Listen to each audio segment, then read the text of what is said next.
Welcome to 805 Focus. I'm Dr. Cinder Sinclair with Nonprofit Connect, and we will be bringing you the latest on your favorite nonprofits. So get ready to be inspired. Our special guest today is Lauren Trujillo, and Lauren is Executive Director of the Santa Barbara Library Foundation.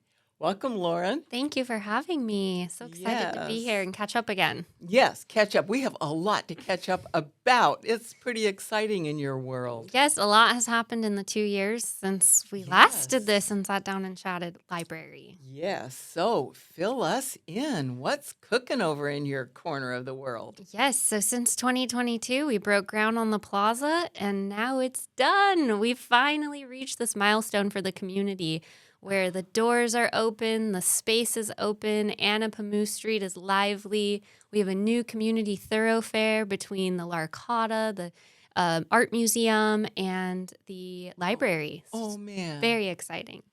It's gorgeous. It's absolutely gorgeous.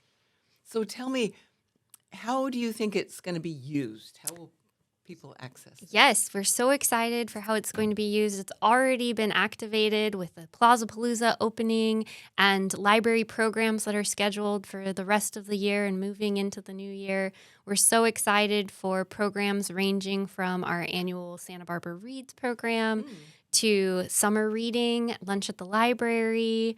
Nonprofits are really anxious to start using the space for their events, for fundraising, for community gatherings, imagine job fairs, author fairs. The sky's the limit, really, with what this space can be used for. Great. So it really is going to be sort of a community center. Absolutely. In the heart of the Cultural Arts District, it can bring everyone together, and at a time when our downtown needs it. We need a space to gather. We need a space to show revitalization and hope for what State Street could become. It's truly a catalyst for this reburst of energy and prioritizing community in how we think about downtown. People are going to be singing your praises. They already are. It's so gorgeous. So I heard you say, what did you say? Plaza-Palooza? Tell me what. Plaza-Palooza, well, it was the grand opening of the plaza and a day full of events and programming. Gotcha. And it's just the beginning for the library. We're so excited for the library to continue to take 21st century programming outside. And it's just been a journey to get to this point for the library. A lot of people thought the exterior of the library and the library itself has been closed for years. And the library has been open this whole time through construction, through now this opening. But the library never stopped serving the community during fires, mudslides, COVID, construction. And now it's finally feels like the community has their library back. Yeah. But in reality, it's been serving the community this whole time. Isn't that interesting? But we raised $5 million to make this project possible. $5 million. And an additional $1 million for an endowment to help sustain the space. That's so smart. Yes. The idea is that the endowment will generate $50,000 a year to help with purchasing furniture, maintaining the space, and holding it to the standard that the community expects and that they invested in. But the best thing about the Library Foundation is we're a public-private partnership. And what that means is the library is helping generate community action to the library and hold accountable our public dollars, but invest some private dollars in there as well. But it requires a balance. We, as the community, could step up and try to fund as much as possible, but really it's accurately investing the existing public dollars and making sure that the library is a priority for the city, for the county. And we can do so much by both advocating for that, but showing community buy-in. And that's what this campaign really was for the Library Plaza. It was an effort to show that the community is bought in on this, and we are holding up our part of the deal. So the city came through and really invested public dollars from Measure C into getting the plaza across the finish line, but also investing in a much-needed ADA elevator. That's now in the center of the library. Please go check it out, ride it. You'll be able to fit more than 2 people on it, like the old elevator. It's more conducive to strollers, wheelchairs, accessibility between all 3 floors of the library. and that was Measure C funded. Mm-hmm. And then the Faulkner Gallery underwent a beautiful revitalization. If you check it out, it looks like an art gallery again. That's exciting. And then the staff area, which many of the public won't see, but the staff have been through so much and really deserve a beautiful space to work and operate in. Mm-hmm. And that has been updated as well as part of this massive 3-pronged project that required private investment, but really the public dollars being properly offered by the city of Santa Barbara. And so this idea of a public-private partnership is kind of unusual, isn't it? I think we see it all over the community. The libraries really started as a public-private partnership. Oh. Our library was a Carnegie library. Andrew Carnegie donated $50,000 and pushed the city to build this new library in 1917. Before we were running out of a little space, the public library before 1917 on Carrillo Street, but it opened in 1917. We have this historic grand building now, and it's all started from a public-private partnership. And we can continue that effort and have some private dollars to buy into what we envision and want for the best for Santa Barbara, but still holding what we contribute to the pot for the public dollars to be used appropriately and used efficiently. The library's budget is always on a shoestring. And at one point, too, a few years ago, the library was going to be reduced to 5 days a week, and it was going to be kept at that level. But with advocacy and community input and buy-in from the Library Plaza donors and everybody who'd now become invested in the library, they showed up at council. They sent in the most letters, we were told, that the council members had received in some time. And we were able to get the library back open 7 days a week before the plaza opened, a year before the plaza opened. And so now we'll have all of these amazing spaces. We'll have the investment in the people that make these spaces possible, and a sustainable balance of both the operations and the public dollars and the private investment. That is brilliant. So exciting. And so, gosh, you have just really given lots of great leadership over what period of time? How long have you been there? I've been with the foundation since 2018, which is almost 6 years. It's been a journey. We've been through a lot at the library, from, again, fires, mudslides, COVID, construction. So much has come along to the library, but I've grown as a leader, yes, in this community. I'm so invested in the various organizations that help make this community run. I've learned so much from being in this position and learning mentorship from so many incredible leaders. We had the campaign co-chairs of this campaign were Janet Garufis and Jim Jackson from the Ann Jackson Family Foundation. I'm so grateful for their mentorship along the way and getting us through this project. In addition, the library director, Jessica Cadiente, she's a superhero librarian. She envisioned this 21st century library that could take the library beyond its doors, through the library on the go, out in the community, staying open and operative during all of these struggles. So she's been an incredible mentor to me in what libraries can be. I have my degree in library and information sciences. And I never imagined I'd be using it in this way as a public cheerleader for the library. But it's so important. In a time where libraries are under attack, it's so great to know that Santa Barbara believes and is invested in our library and sees its full potential. So we can really take it to new heights and show the world and the state, the community, what is possible through our public library. Well, you are an inspirational leader. I'd say sign me up. Wherever she's going, I want to go there. So $6 million, over what time period? So we launched the campaign for the Library Plaza in March of 2020. Oh, gosh. So if you can imagine where we were. What do they say? Timing is everything? Yes, timing was everything. We had all these volunteers ready to go in our base, and we were going to go out and start presenting to people, and the world shut down, which is so interesting to reflect on now because it seems so long ago, but also we're still recovering from that. Yes, and we're still re-engaging with folks. So It's been such an interesting uh, chapter to what Santa Barbara's history is and how we took a role in that. But we raised the money over Zoom.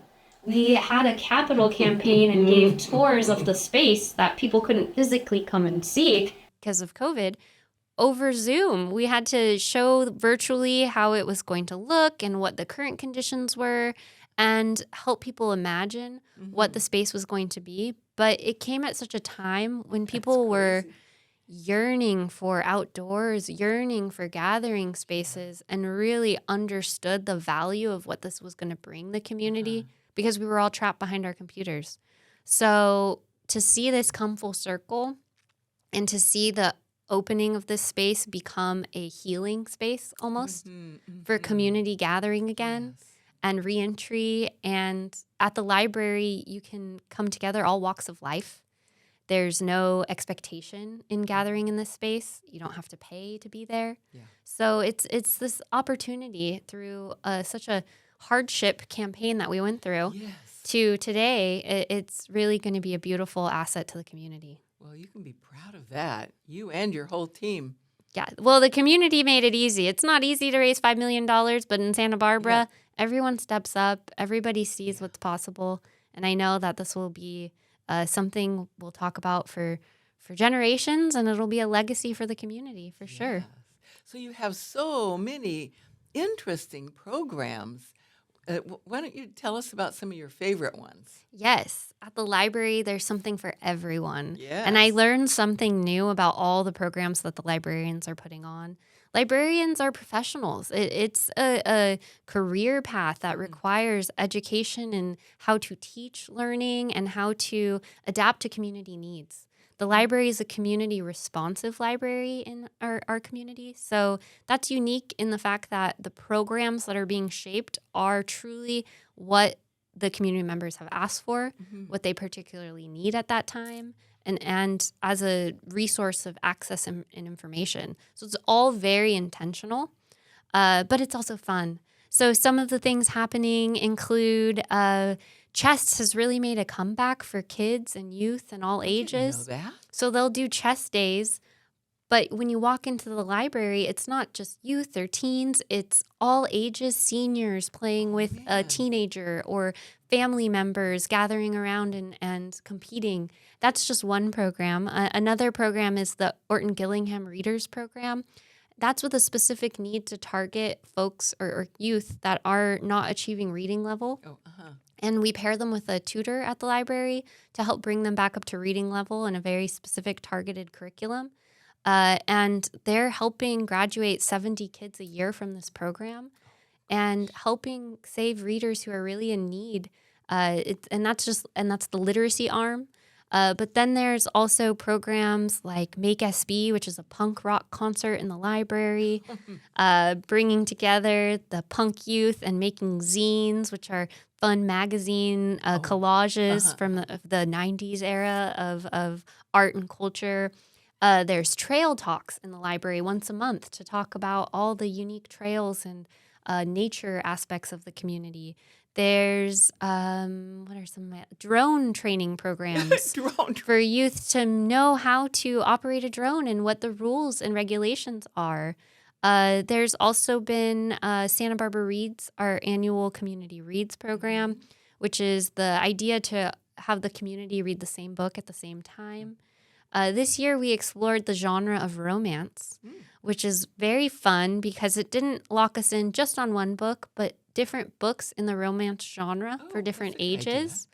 And it inspired so many different programs around talking about love, talking about romance, talking about safe relationships, talking about things that people are hesitant to open up about, but inspiring the community to get out of their comfort zone. Maybe read something they haven't read. One exciting program with with Santa Barbara Reads this year was a senior dating program at the Montecito Library. So they did like speed dating for seniors, and it's just something for everyone and a way to explore community connection. We're just so excited to support all these things that the library is taking on and imagining and dreaming for the future. Golly. And so the Library Foundation is a 501c3 nonprofit organization. And so a person can go on the website, make a donation that's tax deductible, and their dollars would go toward all these wonderful programs. Yes, when you make a donation to the foundation, we support the annual Santa Barbara Reads program. We support capital projects that the library needs support with. We support gap funding for programming that may not be able to continue because the grant has expired or something has happened and they need support to make it continue. Examples of that are the library. Well, first of all, it's important to know that majority of the programming the library puts on is grant funded. It is state grants, library grants. The library team works hard to get external funding to keep these things going and executing. So an example is this past year they did Hispanic Heritage Month programming all month long. They did a film screening of this movie called The Radical at the courthouse. They brought the folks that the movie was about to the community to speak about their experience. They had community cultural nights where they built muñecas, like these dolls. And they did so much to just bring different ages together. And that was all funded through an NEH grant. Oh. But that will expire. And in order to continue moving that forward, the foundation can step in to help invest in that and expand and grow. But it's already been piloted through a grant. Yes. And vice versa, we could help pilot a program that the community needs at an important time. Something we did during the COVID pandemic was people needed books. So the foundation was able to step in, donate some funding to mail people their books. So they could get their books instantly without having to get in the car and have that fear of what COVID was causing at that time. So the sky's the limit on helping support what the library needs in that moment. Yeah. And so a person, when they're on your website, can even find out maybe how to be a volunteer or, in addition, how to donate and everything that they might want to know. They can find on your website. Yep. They can learn about all of our past projects. They can learn about what's coming up. They can learn how to volunteer, and they can give through many ways. I mean, you can write a check. You can donate via a credit card. But I think people often don't know there's many other ways to give, whether through a donor advised fund, through a family foundation, through IRA.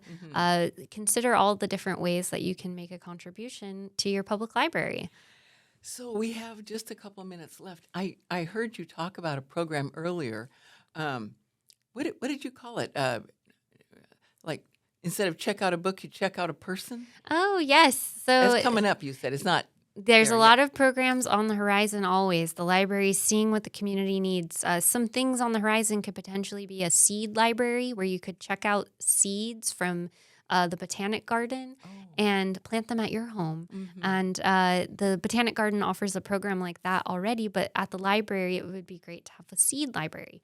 In addition, the library's been talking about checking out people. So the idea there isn't you're not checking out a person forever, you're checking out time with the person. And in connecting with them on a topic that they might have wisdom or experience in. It could range from a CEO who you want to chat with about what they've achieved in their lifetime and how they got to the position that they're in, or chatting with somebody who has been married and you want experience on how to be married and marriage advice. So the interaction that will create in our community will truly be beautiful too. And it's something that libraries are doing all over the country already. So it will be fun to bring that to Santa Barbara. That sounds like a great project.